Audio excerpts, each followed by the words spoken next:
advisor and Illumina, and we are always grateful to have his expertise with us. Good morning to you, Doctor.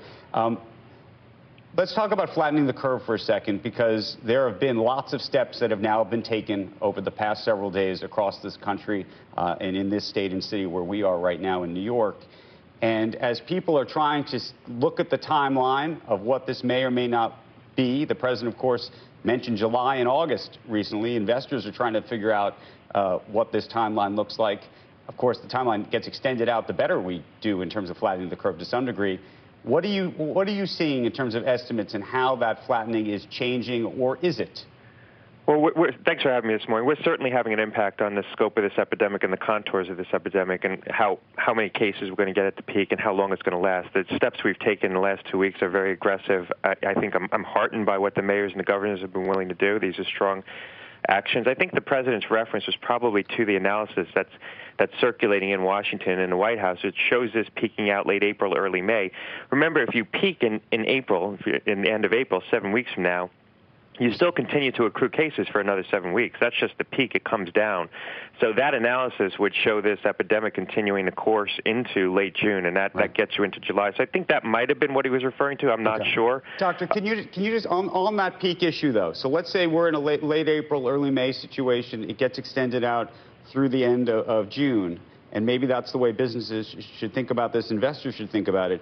If that's the case, though, the social distancing steps and everything else that we're taking today, in your mind, they need to last through the end of June? I mean, I'm trying to understand if people look at the peak, and because people look at what took place in China and elsewhere, and after it started to peak out, as you know, at least in China, some people started to go back to work, and you started to see an increase of business again. Is that the right way to think about it, or not so much?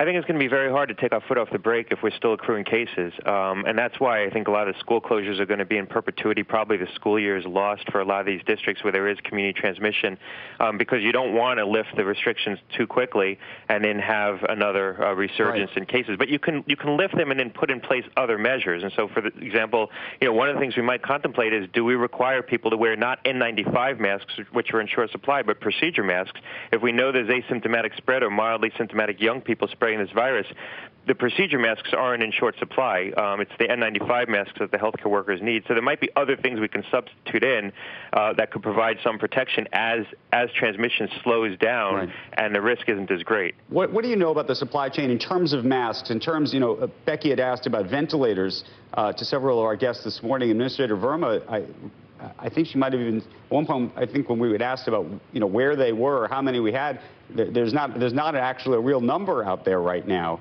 that people want to distribute, or I mean, when I say distribute, disclose rather. Yeah, we have ventilators in the national stockpile. One official over the weekend used the figure of 12,700. I think it might be slightly more than that, but not much more than that. That's in the stockpile, and I'm sure there's some on order now as well. But there aren't a lot. There aren't hundreds of thousands of ventilators in the stockpile. There could be low tens of thousands of ventilators in the stockpile, or that something around that 12,700 figure. And then nationally, you have about 62,000 full-featured ventilators, and then another 100,000 partial-featured ventilators. But those are also assisted breathing devices like CPAP devices or BiPAP, and you wouldn't want to use those in this setting because they can actually spread virus. So you really have to focus on those 62,000 full-featured ventilators. And that's a figure from 2010. It's a little bit old. The figure that I used in the Wall Street Journal today is 100,000 ventilators either available or in the stockpile. And I think that's a pretty safe estimate. Hey, Dr. Gottlieb, I want to bring Becky into the conversation. Bex? Thanks, Andrew. Dr. Gottlieb, just something you just said about the CPAPs and not wanting to use them right now because they could spread the virus. If you are an older person using a CPAP right now, or somebody with an underlying condition using a CPAP right now, should you stop using it for the duration of this virus? No. Anyone who needs it for a medical reason should use it. I'm talking about in a hospitalized setting, a machine that provides some pressure, that isn't in an enclosed room where you can actually blow virus around. No, certainly anyone at home who's on any assisted breathing device should continue using it. Doctor, in terms of, we've been talking to you literally daily, and so trying to understand the progress that's being made one way or the other. If you look at what's taking place in Italy, the numbers continue to ramp. How much should the United States take away from that experience relative to the experience of South Korea? I think one of the other things that investors and, frankly, policymakers are trying to do is look at these different models, and it's very hard to ascertain why certain things are happening in certain regions. Well, I think what South Korea did was very aggressive testing right at the outset, and an effort to contain and isolate people. They tested 1 in 200 people in South Korea, and they even tested, young people. Right now in the U.S., even though we have more testing capability in terms of platforms, we're still not able to test everyone. Certain people are being told to just stay at home and assume you have coronavirus. The problem with that is that if you don't have a positive test result, you're probably less likely to self-isolate and take it seriously, and you also can't enforce the quarantine without a positive test result in most cases. So testing people and telling them they have it could be very helpful.